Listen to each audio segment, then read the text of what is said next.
Israeli প্রতিরক্ষা বাহিনী IDF এর মূল্যায়ন অনুযায়ী কদিন আগে সংঘাত শুরুর সময়ও বিভিন্ন পাল্লা ও ওয়ারহেডের মিশ্রণে ইরানের হাতে ছিল প্রায় 2000 ব্যালিস্টিক ক্ষেপণাস্ত্র। ইসরায়েলি টানা বিমান হামলার মধ্যেও ইরান যে ব্যালিস্টিক ক্ষেপণাস্ত্র ছুড়ে যাচ্ছে তা মূলত ইরানের দীর্ঘমেয়াদী সামরিক নীতিমালা, বিকেন্দ্রীভূত অবকাঠামো এবং আধুনিকায়নকৃত টিকে থাকার কৌশলের ফসল বলে মনে করে তেল আবিব।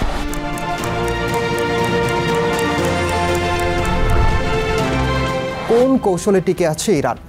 নেতৃত্ব কাঠামো কেমন দেশটির? আর শেষ প্রতিরক্ষা কি তবে পারমাণবিক বোমা? তাই জানাবো এবারের দৃশ্যপটে। সঙ্গে আছে আমি ওমরিনা। গত 2 দশকেরও বেশি সময় ধরে ইরানের ক্ষেপণাস্ত্র কৌশলের ভিত্তি 3টি মূল স্তম্ভের উপর দাঁড়িয়ে। প্রথমত, বিদেশি প্রযুক্তির রিভার্স ইঞ্জিনিয়ারিং ও নকল করার সক্ষমতা সম্পন্ন একটি উন্নত স্বদেশি প্রতিরক্ষা শিল্প। দ্বিতীয়ত, স্বাধীন উৎপাদন সক্ষমতা গড়ে তোলা।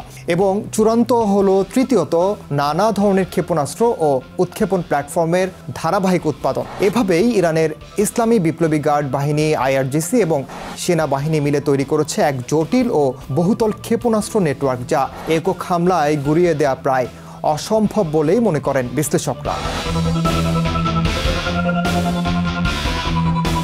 ইসরায়েলি প্রতিরক্ষা বাহিনী আইডিএফ ও ইসরায়েলি বিমান বাহিনী আইএএফ এর তৃতীয় বৃত্ত অর্থাৎ ইরান, ইরাক, ইয়েমেন সহ বিভিন্ন অঞ্চলে আঘাত হানার সক্ষমতা পর্যবেক্ষণ করে তেহরান তার অস্ত্র ভাণ্ডার, ড্রোন বহর এবং ক্ষেপণাস্ত্র প্ল্যাটফর্মগুলোকে রক্ষা করার দিকেই বেশি গুরুত্ব দিয়েছে।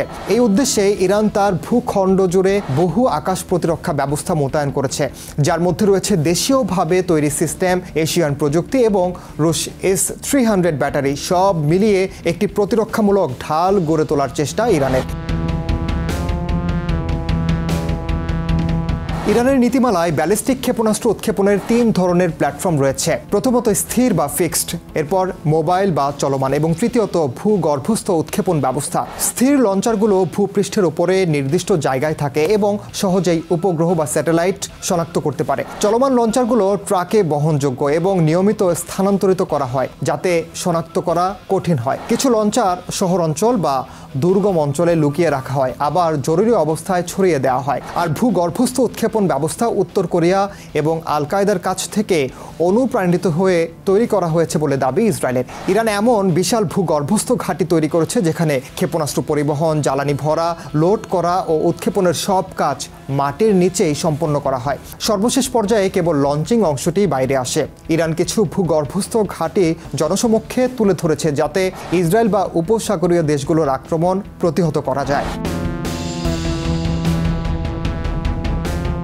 ইরানের অন্যতম দুর্বল দিক হচ্ছে এর কেন্দ্রীভূত কমান্ড ও নিয়ন্ত্রণ ব্যবস্থা, এমনটাই মনে করে ইসরায়েল। ইসরায়েলি গোয়েন্দা সংস্থাগুলোর মতে ইরানের মাঠ পর্যায়ের কমান্ডারদের কাছে জরুরি অবস্থায় নিজ থেকে হামলা চালানোর ক্ষমতা নেই। গত কয়েক সপ্তাহে ইরানের শীর্ষ সামরিক কর্মকর্তাদের লক্ষ্য করে চালানো হত্যাকাণ্ডের ফলে চলমান উত্তেজনার প্রথম 24 ঘন্টায় কমান্ড সংকটে বড়সড় বিলম্ব হয় ক্ষেপণাস্ত্র হামলায়। যখন ইসরায়েল গোপন অভিযানের বদলে প্রকাশ্যে বিমান হামলা শুরু করে, তখন লক্ষ্যবস্তুতে পরিণত হয় ক্ষেপণাস্ত্র উৎক্ষেপণ ঘাঁটি, অস্ত্র গুদাম এবং শেষ পর্যন্ত ইরানের প্রতিরক্ষা উৎপাদন খাত। ইসরায়েলি প্রতিরক্ষা কর্মকর্তারা ওয়ালা নিউজকে বলেন তারা আশানুরূপের চেয়ে ভালো ফল পাচ্ছেন। ইসরায়েলি বিমানগুলো ইরানের আকাশসীমায় কার্যত মুক্তভাবেই উড়ছে। বড়সড় গোয়েন্দা সাফল্যের সহায়তায় এমনটাই দাবি করা হয়। গত বছরের মতো বিশাল পরিমাণ ক্ষেপণাস্ত্র নিক্ষেপে ইরান এখন আর সক্ষম নয় বলে দাবি ইসরায়েলের প্রতিরক্ষা কর্মকর্তাদের। ইরানের কমান্ডারদের মৃত্যু, অস্ত্রাগারের ধ্বংস, উৎক্ষেপণ স্থাপনার ক্ষয়ক্ষতি এবং